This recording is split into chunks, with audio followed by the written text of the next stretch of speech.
Toutes choses ont été créées par l'autorité de Dieu.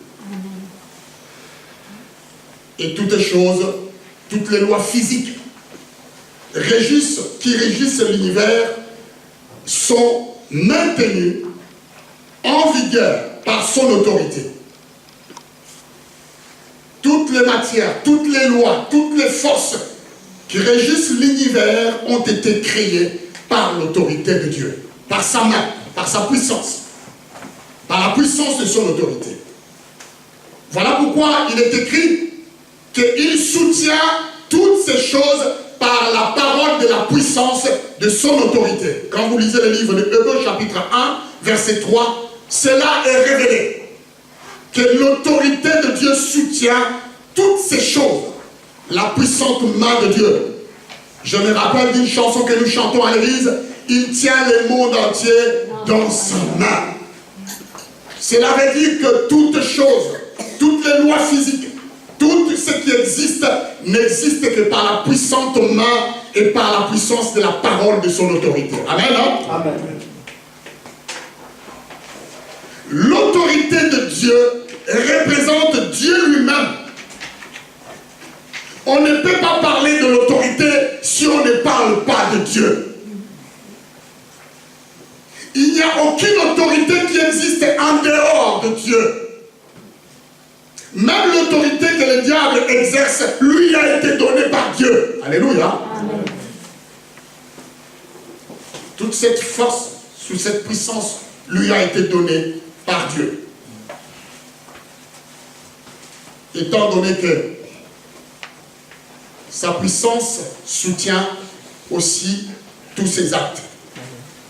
La puissance de son autorité soutient aussi les actes qui accompagnent cette autorité. Il dit un mot et la chose est là. L'autorité est soutenue par les actes. Il ne dit pas que la chose viendra. Il dit la chose est là. Donc je veux dire par là, un péché commis contre le pouvoir peut être facilement pardonné.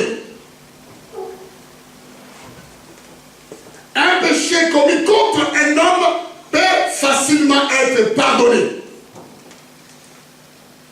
Pardonne-nous nos offenses comme nous pardonnons aussi.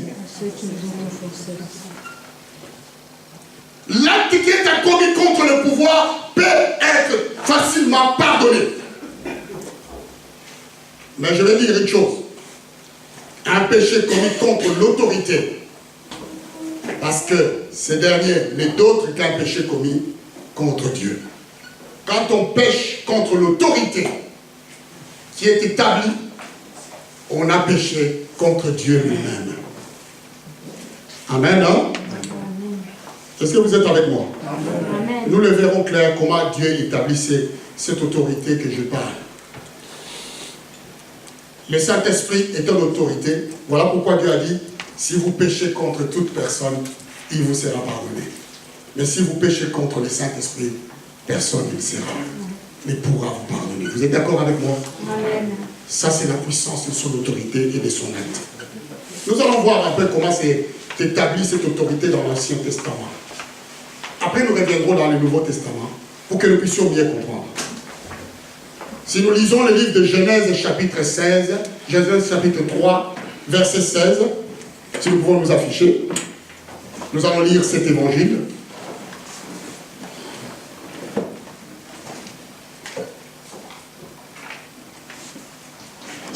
Là, nous considérons l'histoire d'Adam et Ève. Après avoir créé Adam, il dit à la femme, j'augmenterai la souffrance de tes grossesses. Tu enfanteras avec douleur et tes désirs se porteront vers ton mari, mais il dominera sur toi. Ça, c'est une histoire quand le péché est entré. Nous connaissons, je ne veux pas venir. Je vais parler juste des dernières phrases, mais il dominera sur toi. Je vais essayer que nous puissions comprendre cette sens de domination, de quelle manière elle est définie, comment nous pouvons la comprendre. Dans l'histoire, d'abord, Dieu a créé Adam. Dieu va lui donner quelques recommandations. Parmi celles-ci, il lui dit de ne pas toucher à l'arbre de connaissance du bien et du mal. Lorsque Dieu l'a interdit de toucher ses fruits, c'était juste pas parce qu'il ne voulait pas qu'il puisse profiter de tous les fruits du jardin. C'était simplement une certaine recommandation. Ces recommandations étaient, je dirais, l'ordre de ne pas manger l'arbre de connaissance et du bien et du mal. Le but, c'était quoi? Le but était simple. Cette interdiction de manger ces fruits cherchait simplement, Dieu cherchait les moyens à placer Adam sous une certaine autorité. Il lui va le placer sous certaine autorité pour lui apprendre l'obéissance. Il donne un ordre. Il dit, tu peux manger de tous les arbres, mais maintenant, je te donne l'ordre de ne pas toucher à l'arbre de connaissance et bien et mal. Qu'est-ce que Dieu veut déclencher dans cet ordre qu'il a donné? D'abord, il sait que lui, il est autorité, mais il va chercher par ses moyens à mettre Adam sous son autorité, parce que Adam est soumis à cette autorité. Adam doit apprendre l'obéissance à la parole de Dieu et marcher dans l'obéissance. Je veux dire par là que toutes les créatures d'ailleurs, quand nous lisons tout l'évangile de Genèse, ont été soumises sous l'autorité d'Adam. Amen, hein? Amen. Tout ce qui existe à ce moment-là était soumis sous l'autorité d'Adam. Ça veut dire quoi? Adam, lui, à son tour, était soumis à l'autorité de Dieu. Tout est établi. Dieu était l'autorité suprême. Adam était sous l'autorité de Dieu. Et tout ce que Dieu avait créé était sous l'autorité d'Adam. C'est pour vous dire qu'une chose, qu'il n'y a que celui qui est soumis à une autorité qui peut exercer l'autorité. Alléluia. Est-ce que vous êtes avec moi? Si vous ne comprenez pas ce que je dis, à la fin, vous venez me voir, je vais bien vous expliquer. Quand on est soumis à une autorité, alors par la suite, on peut exercer l'autorité. Si on n'est pas soumis à une autorité, il est trop difficile pour nous d'exercer l'autorité. À moins que nous soyons nous-mêmes l'autorité que Dieu a établie. Ce sont des choses que l'Église doit savoir, comment Dieu fonctionne dans tout et de quelle manière l'Église doit être conduite. C'est pour cette raison qu'on arrive à trouver des traits, je dis bien des traits de rébellion dans l'Église, parce que le règle de l'autorité n'est pas trop respecté par rapport à comment les choses se font. Une seule personne était là, c'était elle. Dieu a donné, c'est là qu'il marquait. Par rapport à ce qui s'est passé, Dieu va dire à Adam, voilà, à Ève, ce qui s'est passé, je veux. Voilà tes souffrances, mais tes désirs vont se porteront vers ton mari. Mais il dominera sur toi. Ça veut dire que là, Dieu va dire à Ève, j'ai donné l'autorité à Adam, et toi, tu es soumis sous cette autorité. Amen. Je te mets sous l'autorité d'Adam. Lui, il va commander, et toi, tu dois obéir. C'est ça l'essence de dominer. Ce n'est pas l'essence de pouvoir prendre toute l'ampleur ou essayer d'écraser la personne. C'est juste que Dieu envoie lui dire et lui dit, tu seras soumis à une autorité et tu pourras l'obéir. Quand tu te diras quelque chose, tu dois obéir. Parce qu'à mon tour, Adam est soumis à mon autorité. Nous allons lire le livre de Romains, chapitre 13, verset 1. Là, nous venons dans le Nouveau Testament. C'est un petit rappel. Cette parole que je vous donne, c'est un rappel pour que nous comprenions de quelle manière nous devions fonctionner aussi dans l'Église et que nous sachions comment nous comporter vis-à-vis de tous ceux qui sont établis, tous ceux qui nous reconnaissons comme étant l'autorité. La Bible dit que toute personne soit soumise aux autorités supérieures. Car il n'y a point d'autorité qui ne vienne de Dieu. Et les autorités qui existent ont été instituées de Dieu. On continue. C'est pourquoi celui qui s'oppose à l'autorité résiste à l'ordre que Dieu a établi. Et ceux qui résistent attireront une condamnation sur eux-mêmes. Ce n'est pas pour une bonne action, c'est pour une mauvaise action que les magistrats sont à redouter. Veux-tu ne pas craindre l'autorité? Fais le bien et tu auras son approbation. Le magistrat est serviteur de Dieu pour ton bien. Mais si tu fais le mal, crains, car ce n'est pas en vain qu'il porte le paix, étant serviteur de Dieu pour exercer la vengeance et punir celui qui fait le mal. Il est donc nécessaire d'être soumis, non seulement par crainte de la punition, mais encore par motif de conscience. C'est aussi pour cela que vous payez les impôts, car les magistrats sont des ministres de Dieu entièrement appliqués à cette fonction. Rendez à tous ce qui leur est dû. L'impôt, à qui vous devez l'impôt, le tribut, à qui vous devez le tribut, la crainte, à qui vous devez la crainte, l'honneur, à qui vous devez l'honneur. Amen, hein? Ne devenez rien, ne devez rien à personne, si ce n'est de vous aimer les uns les autres, car celui qui aime les autres a accompli la loi. Amen, hein? Est-ce que nous pouvons acclamer le Seigneur sur vous? Un chapitre que nous lisons tous les jours. Je ne vais rien ajouter là-dessus, parce qu'il est question des autorités que nous connaissons dans le monde, les autorités ou les magistrats. Donc je vais dire par là quoi, il n'existe aucune autorité qui n'émane pas de Dieu. Toutes les autorités ont été instituées par lui. Donc nous savons que même ceux qui nous dirigent, même ceux qui sont dehors, même ceux qui ont les pouvoirs, ils ont été institués par Dieu. Cette parole, elle est claire. Nous sommes à mesure de les respecter et de pouvoir se soumettre à eux. D'abord, l'idée est partie aussi, c'est pour cette raison que vous payez les impôts. Les lois sont votées à l'Assemblée. Ceux-là qui ont le pouvoir, même si ils ne servent pas le Seigneur, mais nous devions savoir que Dieu les a établis là. Si Dieu ne voulait pas qu'ils deviennent ce qu'ils sont, ils ne seront jamais. Alléluia. Amen. Parce que toute chose, rappelez-vous, a été instituée par la puissante parole de son autorité. Il n'y a rien qui se fait sur cette terre si cela a été érigé par l'autorité de Dieu.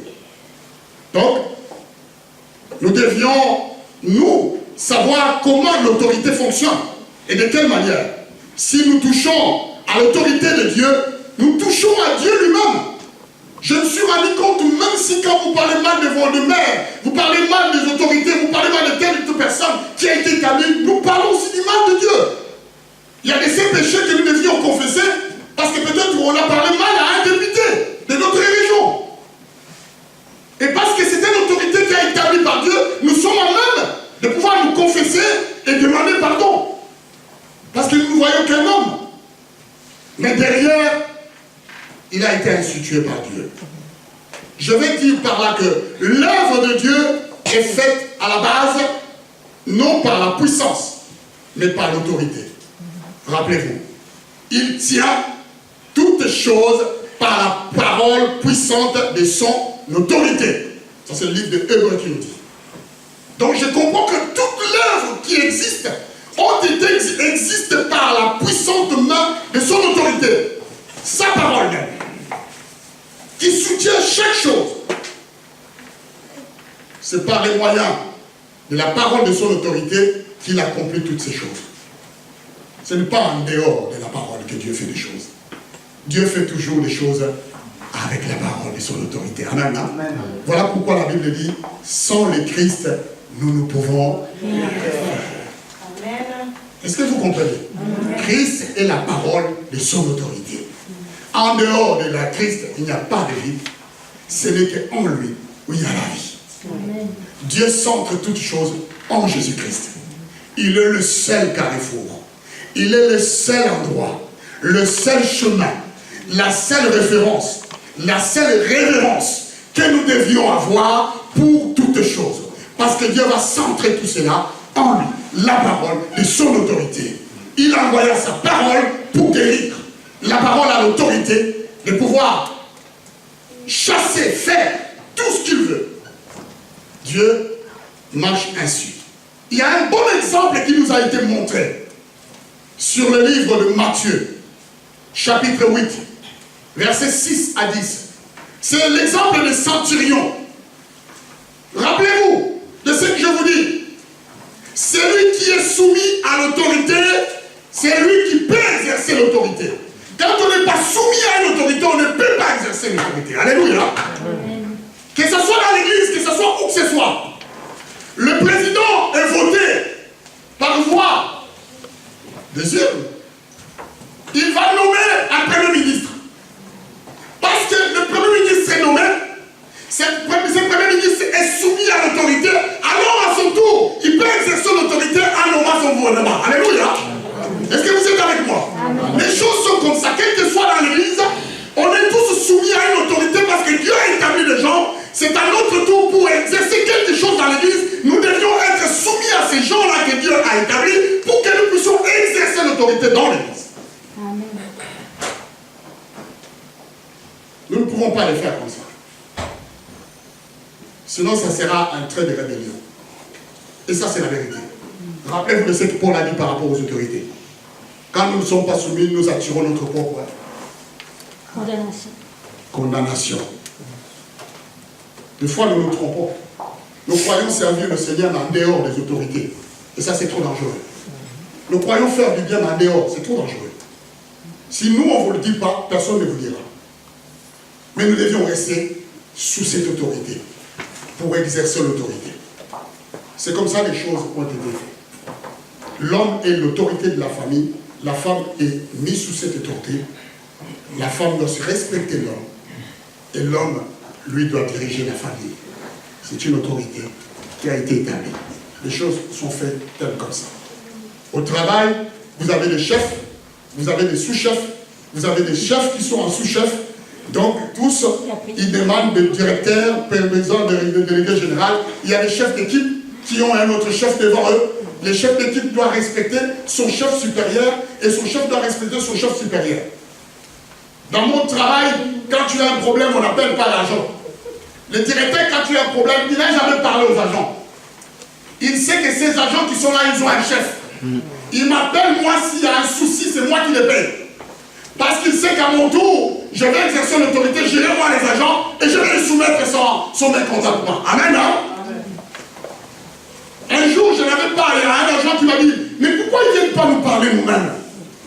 Il est allé voir le directeur, il m'a dit, mais si tu m'avais vu faire ça, pourquoi tu n'es pas venu me parler toi-même, moi-même, toi-même? Directement, tu m'as vu, tu m'as dit bonjour. Mais pourquoi tu ne viens pas me parler? Le directeur lui a répondu, non, je ne peux pas. Parce que tu as un chef ici. Moi, je parle à ton chef te parle. Amen.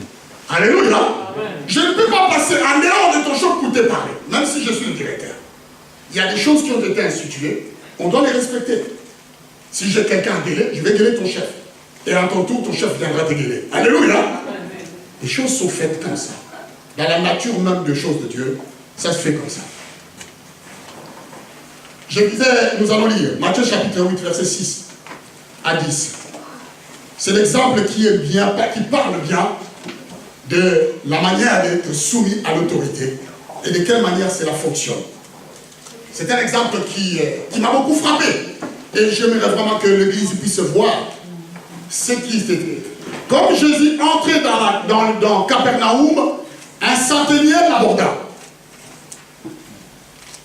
Il pria et disant, Seigneur, mon serviteur est couché à la maison, atteint de paralysie et souffrant beaucoup.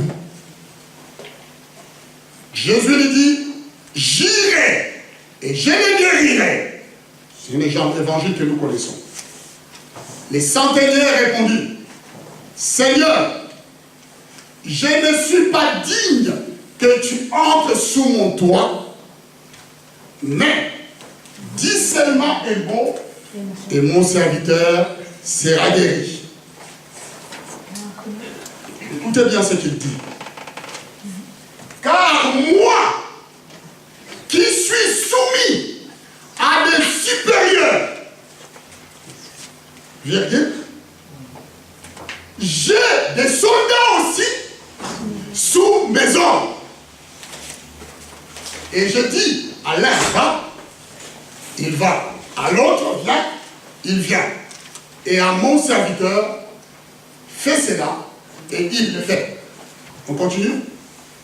Après l'avoir entendu, Jésus fit dans l'étonnement, et il dit à ceux qui le suivaient, je vous le dis en vérité, même en Israël, je n'ai pas trouvé une aussi grande foi. Amen, hein? Amen. On ne va pas parler de foi, de la foi. Qu'est-ce que ce centurion a voulu ou accompli dans ce message? Son serviteur tomba malade. Le centurion savait qu'il était lui-même placé sur une certaine autorité. Parce qu'il parle de ce supérieur. Il savait qu'il était soumis à une certaine autorité. Que lui, il était soumis. Il reçoit les ordres et il respecte l'autorité qui est soumise. Mais lui aussi, à son tour, il avait d'autres personnes qui étaient sous son autorité. Et il va parler, il va dire à Dieu, je sais que toute chose a été formée par la puissance de ta parole, de ton autorité.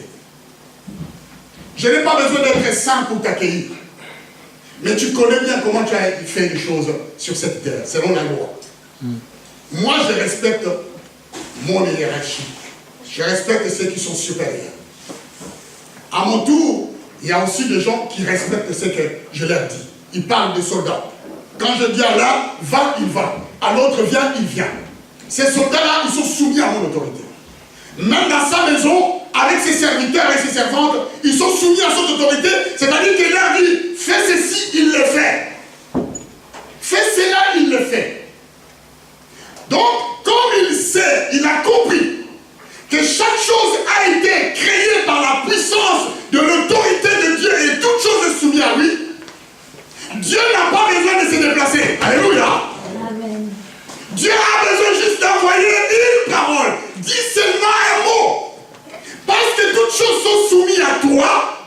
Si toi tu dis un mot, la chose s'accomplira. Alléluia. Amen.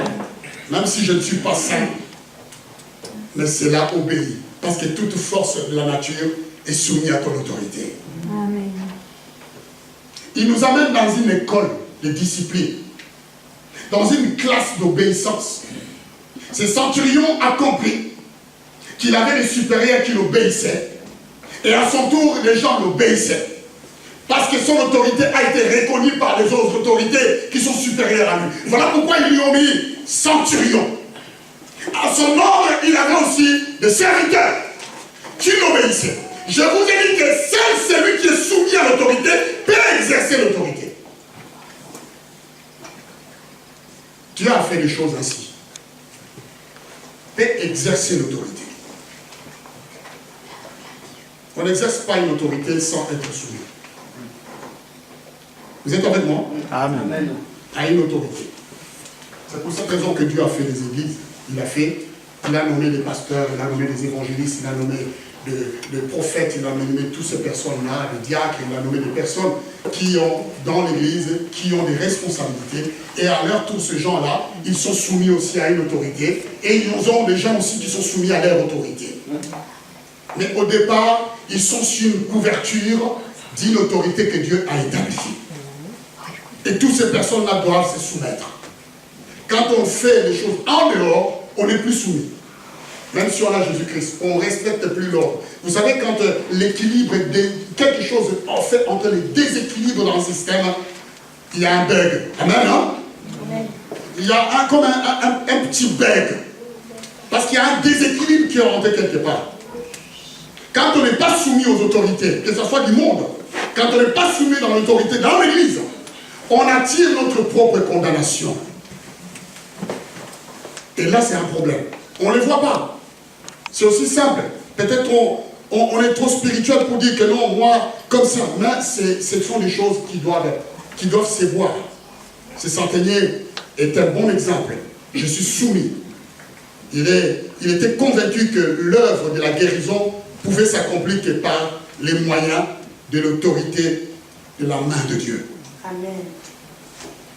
C'était quelqu'un qui n'était pas juste. Parce qu'il a reconnu que tu n'es pas digne de venir à ma maison. J'ai compris même la pensée de Jésus-Christ. J'irai et je le guérirai. Ça vous envoie où? Au futur. Merci. Moi, les conjugaisons nous disent, ça vous envoie dans le futur. Or, Dieu, il est le Dieu présent, n'est-ce pas? Quand tu veux faire quelque chose, il le fait maintenant. Il dit aujourd'hui. Il dit maintenant. Quand Dieu repousse la guérison de ton serviteur loin, ça veut dire qu'il y a des choses que tu dois arranger dans ta vie. Mais l'homme ici a compris. Il a dit non. Tu n'as pas besoin de venir. Je ne suis pas juste. Certes, je connais. J'ai des choses, mais je voudrais te révéler quelque chose que toi tu connais. Tu es soumis, toi, tu as toutes choses entre l'autorité. Tu contrôles toutes choses. Mais moi, je suis soumis à des autorités. Donc, toi, comme tu tiens toutes choses entre tes mains, si tu ordonnes à ta parole d'aller guérir mon serviteur, ta parole ira. Alléluia. Tu n'as pas besoin de te déplacer, c'est moi loin. Ta parole ira. Parce que la parole que tu prononces est soumise à ton autorité. Parce que tu es Dieu. Voilà pourquoi il va s'étonner, il va dire, mais à tout Israël, je vais enlever Israël, je vais mettre le monde. Dans le monde, il n'y a jamais quelqu'un qui a réfléchi comme ça. Donc quand on réfléchit par rapport à l'autorité, nous comprenons qu'on peut posséder des grâces, même si nous ne sommes pas dignes de recevoir ces grâces-là, mais quand nous respectons les choses comme Dieu l'a établi, Dieu peut nous faire du bien. Alléluia. Amen. Ça qui peut se regarder à notre position ou à notre niveau. Il peut nous faire du bien. Est-ce que vous avez vu Jésus lui dire ici, bon, ben c'est vrai, va te confesser, va baptiser, va faire ceci, donne ton cœur à Jésus, accepte le Seigneur, fais ceci, après. Non. Dieu lui a dit, il a dit seulement, envoie ta parole. La parole a été envoyée et la personne a été guérie immédiatement. La première leçon qu'un ouvrier du Seigneur doit apprendre, c'est l'obéissance à l'autorité. Ça, c'est le béaba même de la vie chrétienne. Quand on vient en Christ, la première chose que nous devions prendre, c'est l'obéissance à l'autorité qui a été établie. À tous ceux qui sont responsables dans notre église, dans notre environnement, dans toutes ces choses-là, nous devions apprendre ça. Ça, on ne peut pas nous apprendre. Parce que le Saint-Esprit, quand il vient, on apprend à se soumettre. On apprend à obéir. On apprend. Ève n'a pas obéi à ce qui était autorité. Voilà où ça nous a entraînés aujourd'hui. Parce qu'il n'a pas écouté ce que son mari lui avait dit. Mais il est parti. Elle est partie.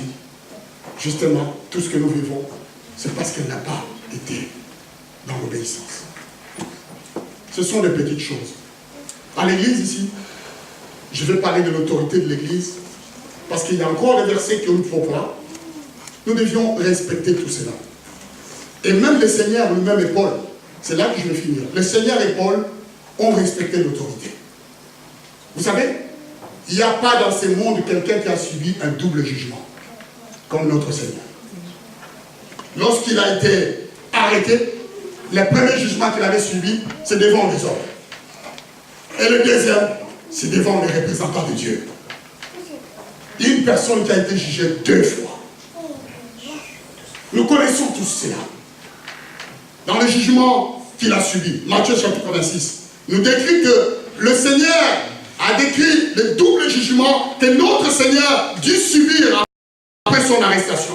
D'abord, un jugement religieux devant les grands prêtres.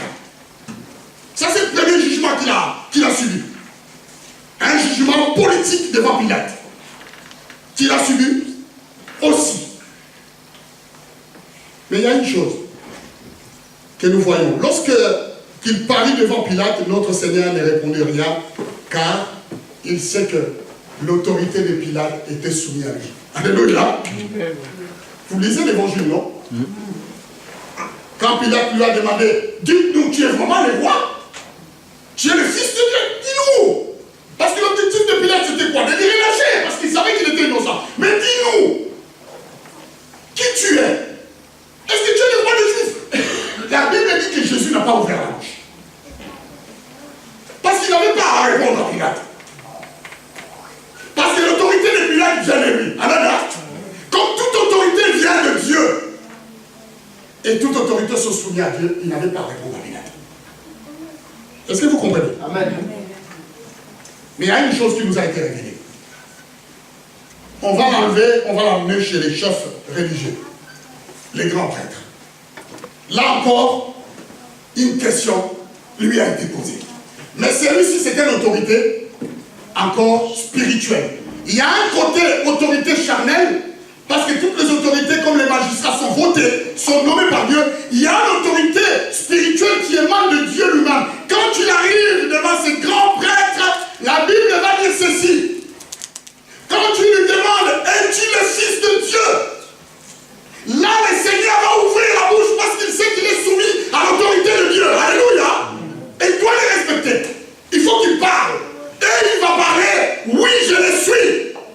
Et l'autre, dans sa colère, il va faire quoi? Il va déchirer ses vêtements parce qu'il croyait que c'était un blasphème. Un homme ne peut pas dire qu'il est le Fils de Dieu ou qu'il est Dieu, de Dieu lui-même. Il a trouvé qu'il a injurié Dieu. Et il va déchirer ses vêtements.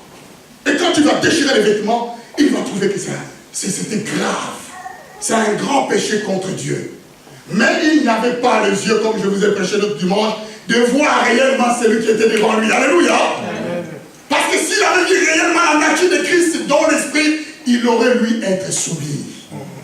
Et dire aux autres, c'est vraiment lui qui nous a établis. Amen. Hein? Amen. Soyez soumis à son autorité. Mais il n'a pas. Jésus a répondu devant le principal sacrificateur. Parce qu'il respecte lui-même l'ordre établi. À ce moment-là, il était devant Dieu. Comme Christ est soumis à l'autorité de Dieu, quand on lui pose des questions, il savait que s'il ne répondait pas, donc c'est comme s'il ne répondait pas à Dieu lui-même. Je vous ai dit tout à l'heure que toute autorité, quand on pêche contre l'autorité, on pêche à Dieu lui-même. Ce n'est pas la personne. Alors Jésus savait ces choses.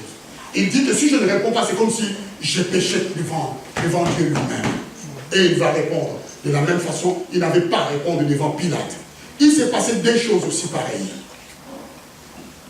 Avec Paul, dans Acte 23. Là, nous allons lire. Acte chapitre 23. Acte chapitre 23. Nous commençons au verset 1.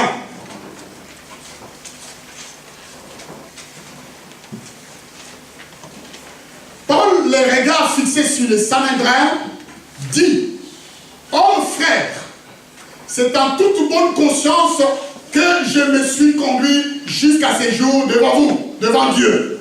Pardon.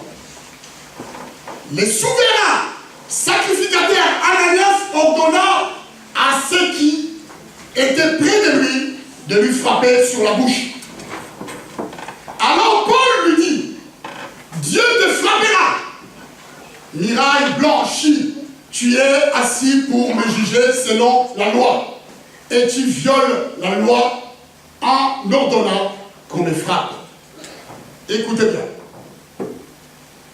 Ceux qui étaient près de Paul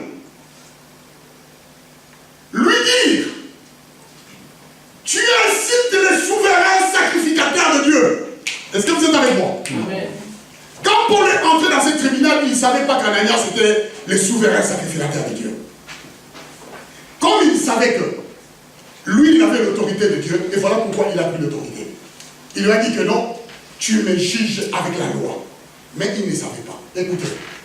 Ceux qui étaient prêts, réponds s'il te plaît, ceux qui étaient près de lui dire, tu insultes les souverains sacrificateurs de Dieu. Écoutez la réaction de Paul. On y va. Et Paul dit, je ne savais pas, frère, que c'était les souverains sacrificateurs. Car il est écrit, tu ne parleras pas mal du chef de ton peuple. Alléluia. Est-ce que vous êtes avec moi? On va acclamer le Seigneur. Alléluia. Il va reçu la connaissance. Il va recevoir la connaissance qui va lui révéler que celui qui était devant était l'autorité suprême établie par Dieu et il était sacrificateur. Et que lui, il devrait se soumettre. Parce que s'il insulte un responsable établi par Dieu, c'est comme s'il insultait Dieu. Alors Paul va se repentir. Il va dire, non, non, non, non, non, frère, je ne savais pas. Parce qu'il est écrit qu'il ne faut pas parler contre l'autorité suprême de Dieu. Il ne faut pas. Il a refusé d'être condamné. Il va prendre conscience, c'est la même chose. Comment ça se passe dans l'église, dans notre vie quotidienne.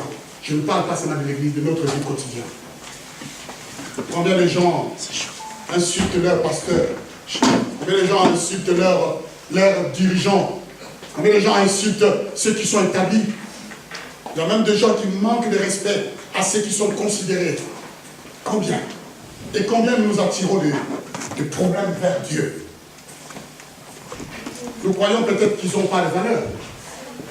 Mais certes, mais ils sont quand même soumis et nous devions être soumis. Je vous ai dit qu'au départ, c'est des choses que l'Église doit savoir. Ça ne fait pas de nous comme des moins que rien, mais ça nous donne un ordre à respecter par rapport à tout ce que nous sommes dans l'Église.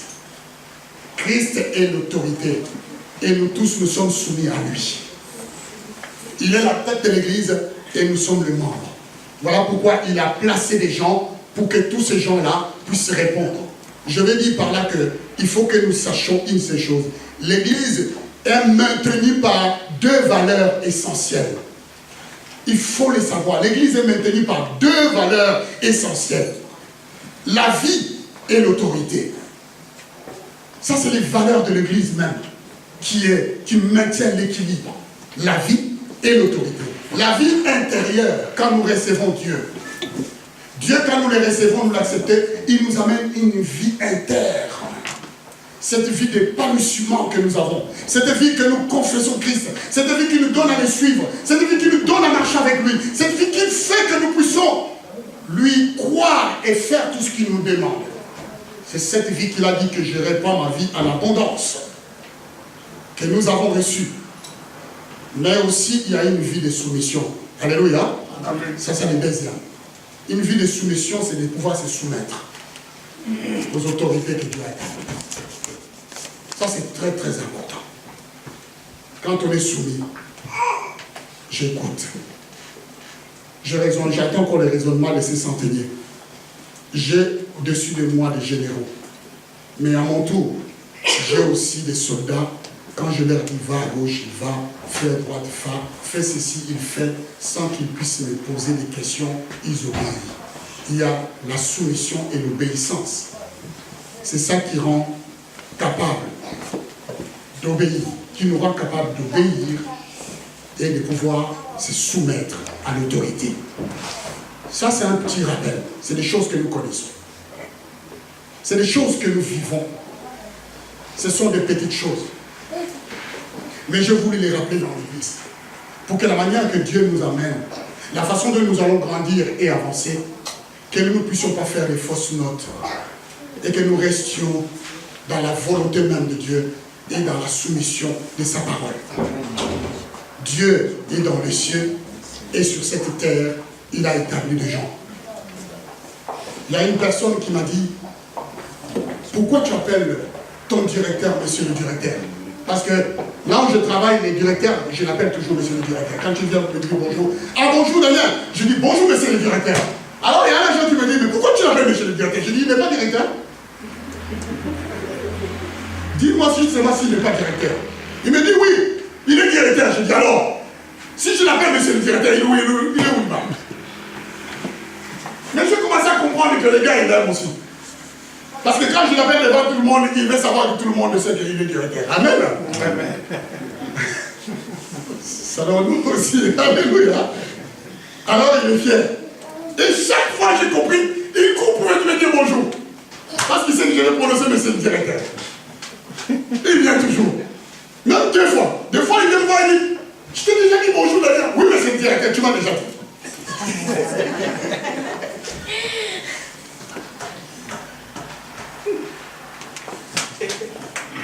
Il est le directeur, hein?